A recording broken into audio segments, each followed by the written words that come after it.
Welcome viewers, শিপা telecom and cyber cafe চ্যানেলে আপনাদেরকে স্বাগত জানাই। আজকের আমরা খুব দারুণ হেল্পফুল একটি ভিডিও বিষয় নিয়ে আলোচনা করব, যা বর্তমান সময়ে খুবই প্রয়োজনীয়। তো আজকের যে বিষয়টি নিয়ে ভিডিওটি আলোচনা করা হবে সেটি হলো জমির পর্চা। জমির পর্চা কিভাবে আমরা অনলাইনে আবেদন করব সেই বিষয়ে আলোচনা করা হবে। তো ভিডিওটি খুবই দারুণ এবং গুরুত্বপূর্ণ। তো আপনারা স্কিপ না করে ফুল ভিডিওটি দেখবেন, তাহলে সম্পূর্ণ বিষয়টি বুঝতে পারবেন। তো এই জন্য আমরা প্রথমে গুগল ব্রাউজারে চলে এলাম। এখান থেকে আমরা সার্চ করব বাংলার ভূমি। বাংলার ভূমি সার্চ করার পরে বাংলার ভূমির যে পশ্চিমবঙ্গের অফিসিয়াল ওয়েবসাইট আমাদের সামনে ওপেন হবে। এখান থেকে আমরা সিটিজেন সার্ভিস বলে যে অপশানটি আছে এখানে ক্লিক করব। এখন আমাদের সামনে বিভিন্ন অপশান শো হবে। দেখতে পাচ্ছেন online application, service delivery, online other services. তো আমরা পর্চার জন্য সার্ভিস ডেলিভারি এই সেকশানে আর রিকোয়েস্ট এই অপশানে ক্লিক করব। ক্লিক করার পরে আমাদেরকে লগ ইন করতে হবে। তো আমরা আমাদের ইউজার আইডি এবং পাসওয়ার্ড এবং ক্যাপচা কোড দিয়ে নেক্সটে ক্লিক করব। নেক্সটে ক্লিক করার পরে আমাদের মোবাইলে একটি ওটিপি আসবে। তো আমরা সেই মোবাইলের ওটিপি বসিয়ে দিয়ে সাবমিট অপশানে ক্লিক করব। সাবমিটে ক্লিক করার পরে এই ফর্মটি আমাদের সামনে শো হবে। তো আমরা এখান থেকে প্রত্যেকটা বিষয় ভালোভাবে ফিল আপ করে দেব। প্রথমে আমরা তার ডিস্ট্রিক্ট অর্থাৎ জেলা, তারপরে যে ব্লকের আন্ডারে আছে সেই ব্লক এবং যে মৌজার তার খতিয়ান নম্বর আছে আবেদনকারী, তো সেই মৌজাটি আমরা সিলেক্ট করে নেব। তারপরে এখানে আমরা তার খতিয়ান নম্বরটি বসিয়ে দেব। খতিয়ান নম্বর দেওয়ার পরে আমরা ওই ব্যক্তির নামটি বসাবো, তারপরে তার বাবার নাম এবং তার ঠিকানা দিয়ে এবং ক্যাপচা কোড বসিয়ে ক্যালকুলেট ফি এই অপশানে আমরা ক্লিক করব। ক্লিক করার পরে আমাদেরকে কত টাকা পেমেন্ট করতে হবে সেটি দেখাবে। তো আমরা এখন আমাদের পেমেন্টের বিভিন্ন অপশান থাকবে, net banking, debit card, SBI ইপে।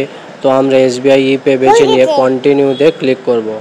কন্টিনিউতে ক্লিক করার পরে আমাদের একটি পেজ ওপেন হবে। তো এখান থেকে আমরা জাস্ট কন্টিনিউতে ক্লিক করলে আমাদের গ্রিপস পোর্টালে নিয়ে যাবে।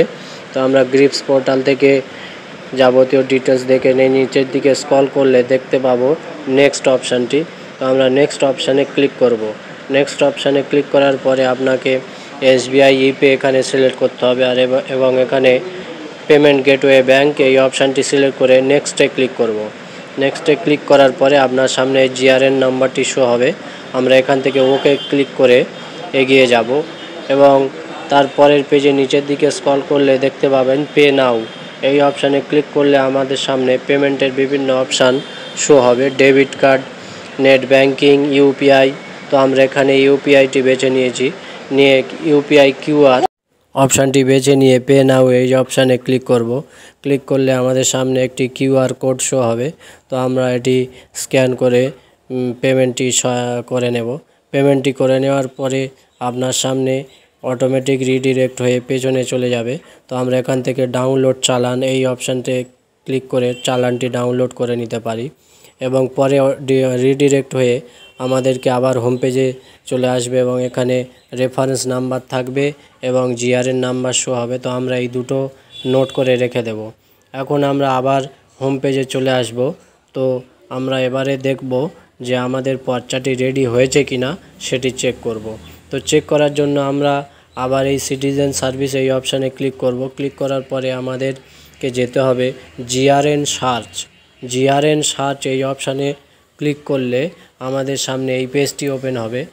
অনলাইন অ্যাপ্লাই করার একদিন বা দুদিন পরে আমরা এটি চেক করব। তো আমরা এখন চেক করার জন্য প্রথমে এখানে রিকোয়েস্ট টাইপ হিসাবে ROR অথবা PI এটা রেখে দেব এবং তারপরে আমাদের নোট করে রাখা GRN নম্বর সেটি বসিয়ে দেব এবং তারপরে আমাদের অ্যাপ্লিকেশান নম্বর বসাবো এবং ক্যাপচা কোড দিয়ে সাবমিটে ক্লিক করব। তো এখন আমাদের সামনে পেমেন্ট ডিটেলস শো হবে। তো আমরা এখানে ওকেতে ক্লিক করে পেমেন্টটা দেখে নেব এবং কন্টিনিউতে ক্লিক করব। কন্টিনিউতে ক্লিক করার পরে আপনার সামনে উইন্ডো শো হবে। তো আমরা জাস্ট এখানে ওকে এবং ডাউনলোড PDF প্রথমে ওকেতে ক্লিক করব এবং তারপরে ডাউনলোড PDF এই অপশানে ক্লিক করলে আমাদের সামনে আমাদের পর্চা ডাউনলোড হয়ে যাবে। এখন সেটি ওপেন করব। তো দেখতে পাচ্ছেন এটি হলো সেই ডিজিটাল সাইন করা পর্চা। তো এখানে থাকবে যাবতীয় ডিটেলস, তার খতিয়ান, নাম, ঠিকানা, দাগ নম্বর, এবং একদম নিচে দেখতে পাচ্ছেন আপনার digitally signed by Amalesh Ghosh, অর্থাৎ সেই অফিসারের নাম যিনি ডিজিটালি সাইন করেছেন। সেই সঙ্গে সেই অফিসার কত তারিখে কোন সময়ে সাইন করেছেন সেটিও থাকবে। তো আজকের ভিডিও এই পর্যন্ত। ভালো লাগলে সাবস্ক্রাইব করবেন।